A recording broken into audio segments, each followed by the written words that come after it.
¿Qué tal? Saludos. Mi nombre es Joaquín Manrique de la Cruz. El día de hoy voy a hablar sobre el caso de estudio de los derechos de autor de la marca del Chavo del Ocho. Primero, un poquito de contexto. El Chavo del Ocho es un programa de comedia creado por Roberto Gómez Bolaños en la década de los 70. Es uno de los programas más famosos de comedia de México, quizá de toda Latinoamérica. Es una comedia de situación que trata sobre un grupito de personajes, niños y adultos que conviven en una vecindad. Es un programa humorístico, de humor blanco. Es en general un programa para toda la familia. Fue muy exitoso en los 70s. Tuvo sus comienzos en el Canal 8. De ahí fue que al personaje El Chavo le empezaron a llamar El Chavo del 8. Y posteriormente dio el gran salto a Televisa. La popularidad de estos personajes ha hecho que sean famosos en toda Latinoamérica y son un gran referente de la comedia en México. Un detalle que conviene mencionar es que cada uno de los personajes de la serie fue interpretado por un único actor. No ocurrió que hubiera un recast y que algún personaje fuera interpretado por varios actores a lo largo de la historia de la serie. Cada uno de los actores contribuyó en cierta forma a la creación de estos personajes. Si bien ellos lo interpretaban, hay muchísimas narraciones y relatos de cómo cada actor puso algunos manerismos, tics verbales, algunas de las características de los personajes. Y es aquí donde empieza uno de los puntos complicados de toda esta situación. Roberto Gómez Bolaños, como creador de los personajes, como creador del concepto, es el dueño y es quien registró la marca ante la ley. Sin embargo, aquí hay un dilema más bien de carácter moral. Los dos casos más famosos son Carlos Villagrán, quien interpretaba a Kiko, y María Antonieta de las Nieves, que interpretaba a la Chilindrina.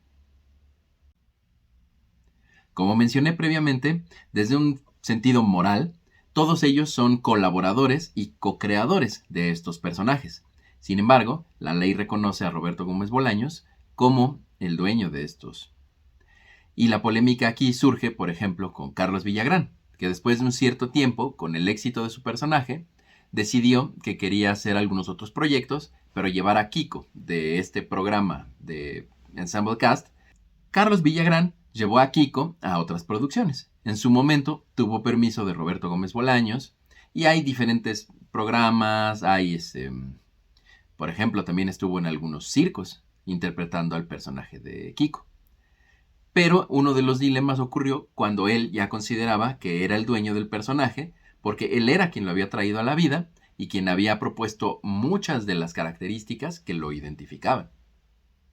Un caso similar ocurrió con María Antonieta de las Nieves, que también se consideraba la autora del personaje de la Chilindrina, debido a todo lo que ella propuso durante el diseño del personaje y a lo largo de su interpretación. Y pues aquí vemos cómo está un poco borrosa la línea entre la colaboración, entre la co-creación. Sin embargo, la ley establece claramente quién es el dueño de los personajes. En la década de los 90, María Antonieta de las Nieves hizo algunas producciones independientes usando a la Chilindrina, también en su momento con el permiso de Roberto Gómez Bolaños. El problema grande surgió a mediados de los 90, cuando María Antonieta de las Nieves buscaba registrar este personaje a su nombre, siendo que, como ya lo hemos visto, pues no era la dueña de los derechos. Y aquí hay una maniobra que complica mucho más la situación, tanto desde un punto de vista moral como el legal. Los derechos de los personajes tienen una vigencia y hay que estarlos renovando cada cierto tiempo. Cuando María Antonieta de las Nieves trató de registrar a la Chilindrina dentro de ciertas características para que fuera reconocida como su propio personaje, se dio cuenta que Roberto Gómez Bolaños no había renovado los derechos del resto de los personajes. Todos estaban, en ese momento, en un limbo. Y María Antonieta de las Nieves, en ese momento, registró a la Chilindrina como su propio personaje. Que legalmente, si no están vigentes los derechos, un individuo tiene la posibilidad, tiene la facultad de renovarlos, pero podríamos decir que es una maniobra moralmente comprometida. Y esto produjo a lo largo del tiempo, también un gran disgusto con Roberto Gómez Bolaños.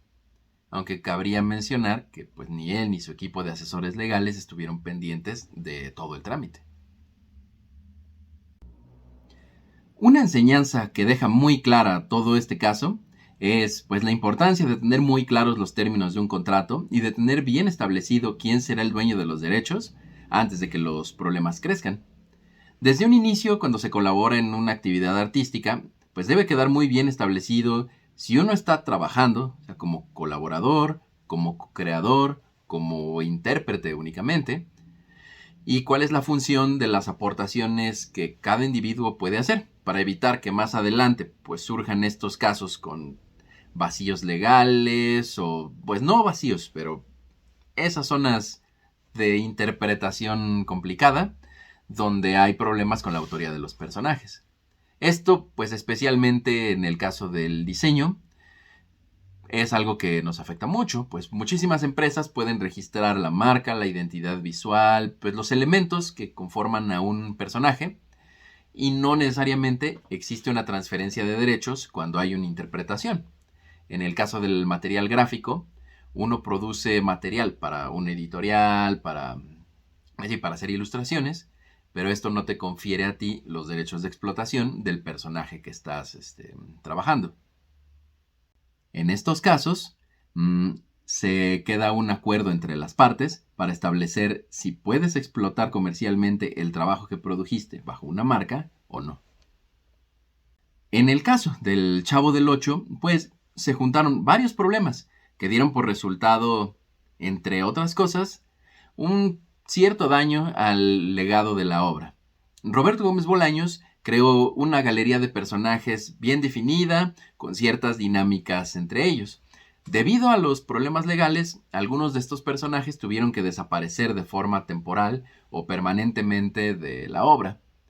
Un ejemplo lo tenemos al hacer recientemente la obra del Chavo Animado, que el personaje de la Chilindrina no aparece precisamente por esta situación en que, aunque pertenecía originalmente a todo el elenco, Roberto Gómez Bolaños ya no tenía la facultad de usar a este personaje.